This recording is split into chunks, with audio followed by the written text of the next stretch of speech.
Praise God. Hallelujah. Magandang umaga na naman po muli sa umagang ito. At patuloy po tayong magbigay ng word of encouragement dahil sa panahon ito ay kailangan natin.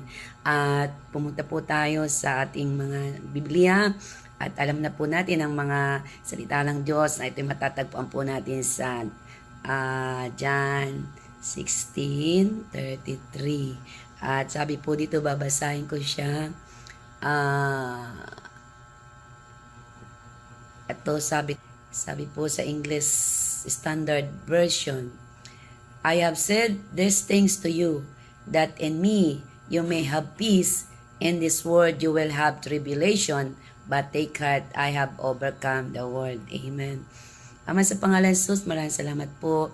Bigyan mo po kami ng patuloy na word of encouragement sa umagang ito. At gamitin mo po ang aking labi.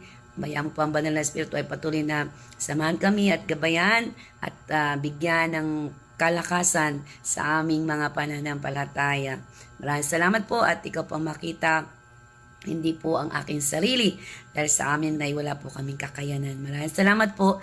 In Jesus' name we pray. Amen. So, salamat po. Ang ating binasa ay parati na nating naririnig. At sa panahong ito, ay dumaranas po tayo nito. Kasi sabi nga po doon, ang ating pag-usapan ay kahirapan. Ano ang gagawin natin kapag tayo ay dumaraan ng kahirapan? Ano ba yung kahirapan? Kagaya po ngayon, napakadaming balita na naman. At sa Europe ay nagkawalaan ng mga kuryente, nandaloy ng kuryente. Kaya po yung mga traffic light, yung mga sa hospital, yung mga train ay nagka-problema. Maging doon sa mga MRT ay madilim, hindi malingid po sa atin yan. Nakita natin mga breaking news. Kaya po, bilang mga mananampalataya na tayo nakakaranas ng mga kakaiba na kahirapan sa panahong ito, kailangan po tayo ay talagang magtiwala, manampalataya sa Diyos sa panahong ito. At ano yung mga ilang bagay na dapat nating gawin kapag tayo ay dumaranas ng mga suffering, trouble, kahirapan sa panahong ito. Tandaan po natin yung sabi sa ating binasa na sa mundong ito, hindi tayo makakatagpo ng kapayapaan. Bagkus, may mga rumors of worry, kagaya doon sa Mateo 24. Kung babasahin po natin, naandun na po lahat. Kailangan natin pong harapin ang katotohanan. Bagamat mga nakikita natin ay nakakatakot, pero binibigyan naman tayo ng Panginoon ng salita niya na kailangan nating magpakatibay at magpakatatag. Kaya po, sa ating binasa, ano yung pinaparating ng Panginoon na dapat nating gawin o response natin kapag tayo dumarating na mga ganitong problema at pagsubok. Sabi doon ay magkaroon tayo ng katatagan.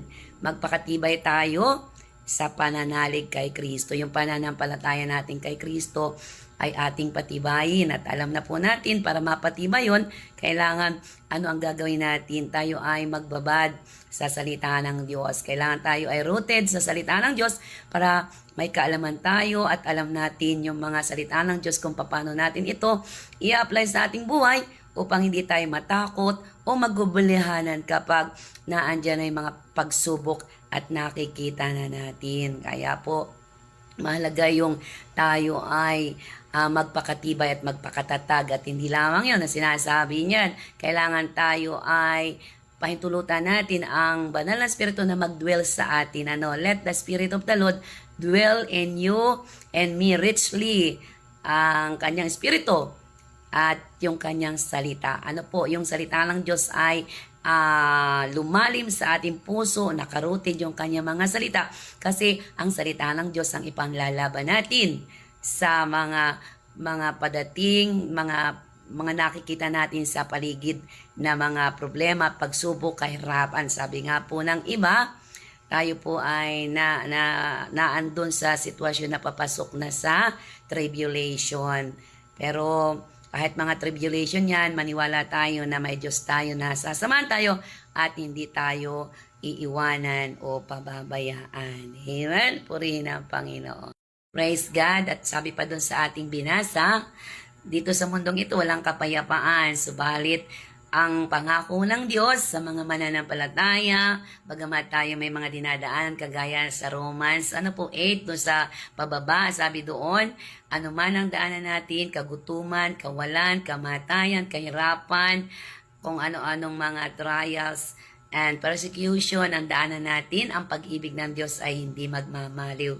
Mananatili ang pag-ibig ng Diyos sa mga taong nagtitiwala sa Kanya at umaasa sa Kanya. Kaya pangawakan po natin yung pangako ng Diyos na hindi tayo iwanan, yung salita niya mag-dwell sa atin richly, kasi yung salita niya ang patuloy na magbibigay sa atin ng pag-asa, katatagan, katibayan ng pananalig sa Kanya ang ating pangawakan. At habang tayo po'y nasa mundong ito, siyempre ang gagawin po natin ay patuloy na bayaan natin na yung Banal na Espiritu ang mag-lead sa atin, gumabay sa atin. Kasi kung wala ang Banal na Espiritu na gagabay sa atin, talaga pong matatakot tayo. Pero dahil ang Espiritu ng Diyos ay nasa akin, kahit na tayo ay nasa kabila ng mga problema at pagsubok, kahirapan, yung pangako naman niya sa Psalm 91, I will be with you, hindi ko kayo iiwanan, pababayaan. Kaya sa tuwing na tayo nakakapanood, nakakakita na kung ano-ano sa palabas, huwag pong matakot.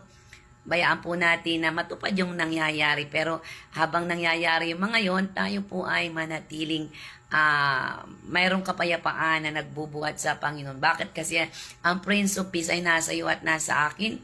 Kapag ang Prince of Peace ay nasa iyo, nasa akin, so ang ating puso ay mayroong kapanatagan dahil ang Diyos ang nangako. At hindi lamang yun, sabi doon, sa bandang huli, tandaan natin, take note, sabi ng salita ng Diyos, ang mga problema at pagsubok sa mundong ito ay napagtagumpayan ko na. Dahil alam natin na si Jesus Christ ay nabuhay sa mga patay at si Jesus Christ na yung may hawak ng susi. So, ibig sabihin, kontrolado po niya ang mga nangyayari sa mundo. Alam po niya ang mga nangyayari at mangyayari pa. Kaya, ang magagawa lang po natin na ipagkatiwala natin ang ating buhay sa Kanyang kamay, pananampalataya natin, at tayo ay patuloy na manatili sa Kanya hanggang sa pagbabalik niya. Kaya po parati nga sabi doon, ang magtiis, manampalataya hanggang wakas, ang makakasumpong ng mga regalo na buhay na walang hanggan. Kaya po, bayaan po natin ang Panginoon ang gumawa sa atin at habang ano man nakikita sa paligid, matuto tayong manalangin sa salita niya, muni-muni ng kanyang salita, panghawakan, i-claim, kasi yun ang patuloy na magbibigay sa atin ng kalakasan. Kaya sa umagang ito, tandaan po natin, nawa po tayo ay nakapagbigay ng kalakasan ng salita ng Diyos na patuloy natin na itiwala ang lahat ng bagay sa kamay niya. Amen. Manalangin tayo, Ama. Sa pangalan ni Jesus, maraming salamat po sa umagang ito. Ano man po yung nakikita naming mga balita sa paligid, alam po namin na kailangang matupad ito. At kami po ay bigyan mo lamang ng katibayan ng loob, katatagan, upang hindi po kami matakot dahil ang Espiritu ng kapayapaan ay nasa aming puso, ang Banal na Espiritu. Kaya Lord, idinadalangin namin ang patuloy mong pagsama, paggabay sa mga mananampalataya mo at anuman po ang nakikita namin, bayaan po na yung aming mga mata ay sa iyo namin i-focus at yung pananampalataya ay sa iyo. Pagpalayan po ako mga kapatid, mga kasamahan, mga kaibigan, makakilala at lalo tigit yung mga wala pang Kristo. Nawa po, ito yung panahon na sila'y manumbalik dahil we are living in the last days. Napakahalaga ng pananampalataya na may kasamang totoong repentance para po yung pangako ng Diyos ay aming makamtan. Kaya pagpalain mo na po ang mga taong manonood nito at ang iyong bilin sa amin na pagtagumpayan mo na ang mundong ito. Kaya yung susunod sa iyo at magtitiwala ay mananagumpay din. Maraming salamat po, Ama. Sa iyong papuri, sa pangalan ng Ama, Anak at Espiritu Santo. In Jesus' name I pray. Amen. Salamat po. God bless po everyone. To God be the glory. Amen.